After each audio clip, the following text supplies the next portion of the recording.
अच्छे लोगों की भगवान परीक्षा जरूर लेते हैं, परंतु साथ कभी नहीं छोड़ते। और बुरे लोगों को भगवान बहुत कुछ देते हैं, लेकिन साथ कभी नहीं देते। अर्थात भगवान श्री कृष्ण कहते हैं कि दिल खोल कर सांस लो, अंदर ही अंदर उठने की कोशिश मत करो। कुछ बातें मुझ पर छोड़ दो, सब कुछ सुलझाने की कोशिश मत करो। ज़्यादा खुश होने पर और ज़्यादा दुखी होने पर निर्णय नहीं लेना चाहिए, क्योंकि यहाँ दोनों परिस्थितियाँ आपको सही निर्णय नहीं लेने देती। जो बहुत या कम खाता है व जो ज़्यादा या कम होता है वह कभी भी योगी या महान नहीं बन सकता। इसलिए जितना ज़रूरी है उतना ही खाएं और जितना ज़रूरी है उतना ही सोएं और अपना कर्म करते रहें। भगवान श्री कृष्ण कहते हैं कि मेरे लिए सभी प्राणी एक जैसे हैं, ना तो कोई मुझे बहुत ज़्यादा पसंद है और ना ही कम, लेकिन जो मेरी भक्ति पूरे मन से करते हैं मैं हमेशा ज़रूरत पड़ने पर उनके काम जरूर आता हूँ। जीवन का दूसरा नाम ही संघर्ष है। जो दान कर्तव्य समझकर बिना किसी शक के किसी ज़रूरतमंद को दिया जाए वही सच्चा दान है। हर इंसान को कर्मों में विश्वास करना चाहिए, क्योंकि यह जगत ही कर्म योग है। कर्म आपके हाथ में है, परिणाम नहीं। इसलिए कर्मों पर ध्यान लगाएं और मेहनत करें। विश्वास रखो, जो हुआ है वह अच्छा हुआ है, और जो हो रहा है वह भी अच्छे के लिए हो रहा है, और जो होगा वह भी अच्छे के लिए ही होगा। मैं कर सकता हूँ, ऐसा सोचना आत्मविश्वास की निशानी है, और केवल मैं ही कर सकता हूँ यह मेरा घमंड है। इसलिए आत्मविश्वास को अपना और घमंड को छोड़ दे।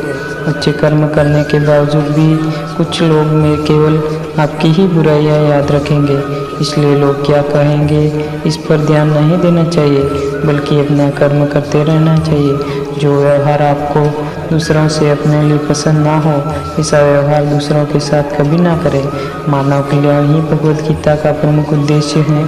इसलिए मनुष्य को अपने कर्तव्य का पालन करते समय मानव कल्याण को प्राथमिकता देनी चाहिए। नरक के 3 द्वार होते हैं, जैसे क्रोध, वासना और लालच। सत्य कभी दावा नहीं करता मैं सत्य हूँ, लेकिन झूठ बार बार दावा करता है कि मैं ही सत्य हूँ। सही कर्म वह नहीं जिसके परिणाम हमेशा सही हो, बल्कि सही कर्म तो वह है जिसका उद्देश्य कभी गलत ना हो। एक दिन ये शरीर 5 तत्वों में विलीन हो जाएगा और तुम्हारा तो केवल कर्म है।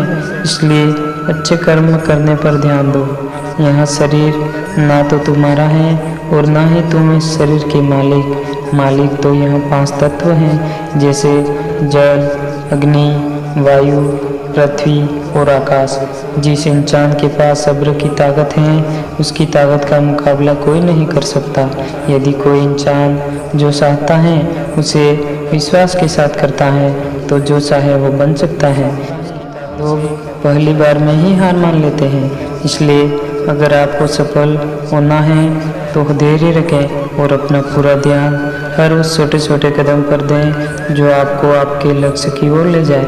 हर इंसान में ये काबिलियत होती है कि वो अपना हर सपना पूरा कर सके, लेकिन हर कोई सफल इसलिए नहीं हो पाता क्योंकि वो तुरंत सफल होना चाहता है या फिर आधे रास्ते में ही उस काम को छोड़ देता है। जब ऊपर वाला आपसे कुछ वापस लेता है तो ये मत सोचो कि उसने आपको दंड दिया है। हो सकता है कि उसने आपका हाथ खाली किया है ताकि पहले से कुछ अच्छा और बेहतर दे सके।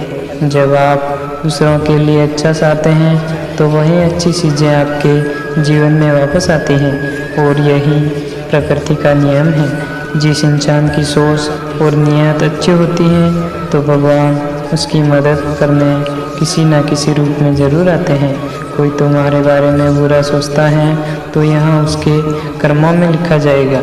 इसलिए तुम क्यों किसी के बारे में बुरा सोचकर अच्छे समय और कर्म को करते हो।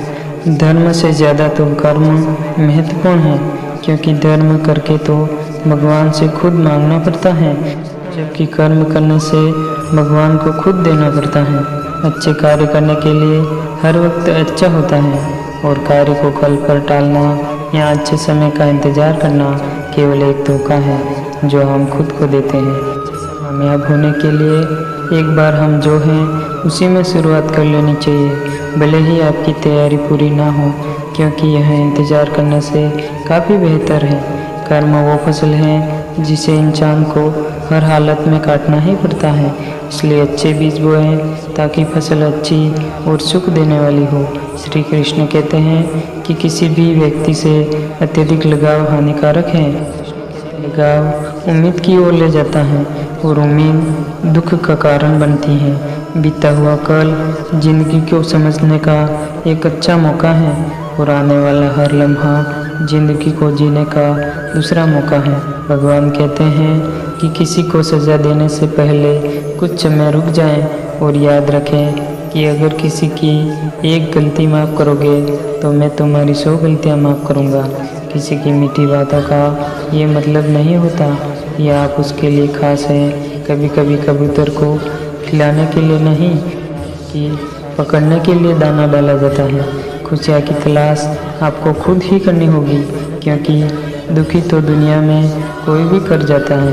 श्री कृष्ण कहते हैं कि तू करता वही है जो तू चाहता है और होता वही है जो मैं चाहता हूँ, इसलिए तू वही कर जो मैं चाहता हूँ, फिर होगा वही जो तू चाहता है। जिस व्यक्ति को आपकी कद्र नहीं हो उसके साथ खड़े रहने से अच्छा है आप अकेले रहें। जिस दिन आपको पता चल गया कि आपके विचार कितने शक्तिशाली हैं, उस दिन के बाद आप कभी भी नकारात्मक सोच नहीं रखेंगे। जब आप अपने आप पर यकीन करने लगते हैं तभी जीवन में चमत्कार होने लगेंगे। जब आप अकेले तब विचारों को नियंत्रण में रखो, और जब दोस्तों के साथ हो तो जीभ पर नियंत्रण रखो, और जब गुस्से में हो तो फैसलों पर नियंत्रण रखो। ढूंढना है तो अपनी परवाह करने वाला ढूंढो, क्योंकि इस दुनिया में आपको इस्तेमाल करने वाले तो ढूंढ ही लेंगे। जो भाग्य में है वो भाग कर आएगा, जो भाग्य में नहीं है वो आकर भी चला जाएगा। इसलिए बेहिसाब लालचा ना करें, जो मिला है उसे संभालिए। जीवन में एक साथी इतना अच्छा और सच्चा भी होना चाहिए ताकि जब हम गलत हो तब वहाँ हमारी गलती बता सकें, और हम सही हो तब वहाँ हमारे साथ खड़ा रहे। शांति प्राप्त कर ली है, इसे मनुष्य के लिए सुख दुख और सर्दी गर्मी और मान अपमान सब एक जैसे ही हैं। जहाँ आपकी अहमियत नहीं हो वहाँ जाना बंद कर दो, चाहे वो किसी का घर हो या चाहे किसी का दिल। कई सारे मजाक सिर्फ मजाक नहीं होते, बल्कि चतुराई से कहे गए सच भी होते हैं। नकारात्मक लोगों को जितना कम जवाब देंगे आपका जीवन उतना ही शांतिपूर्ण रहेगा। ये इतनी बड़ी नहीं होती जितना हम उन्हें सोच सोच कर बड़ा बना लेते हैं। याद रखें, परमात्मा का साथ हर मुश्किल को सहज कर देता है। जितना हो सके खामोश रहना ही अच्छा है, कि सबसे ज़्यादा गुनाह इंसान को उसकी जुबान ही करवाती है। जैसे समुद्र में जाने के लिए नाव ही एकमात्र जरिया है, ठीक वैसे ही स्वर्ग में जाने के लिए सत्य ही एकमात्र जरिया है। अगर किसी का अच्छा नहीं कर सकते हो तो भला उसका बुरा भी मत करो। दुनिया कमज़ोर है परंतु दुनिया बनाने वाला नहीं। ये ज़रूरी तो नहीं कि इंसान हर रोज़ मंदिर जाए, बल्कि कर्म ऐसे होने चाहिए कि इंसान जहाँ भी जाए मंदिर वहीं बन जाए। मित्रों, मैं आशा करता हूँ कि इस वीडियो से आप बहुत कुछ समझ चुके होंगे, और मुझे आपसे उम्मीद है कि अगले वीडियो में ज़रूर मिलेंगे। तब तक के लिए राधे राधे, जय श्री कृष्णा।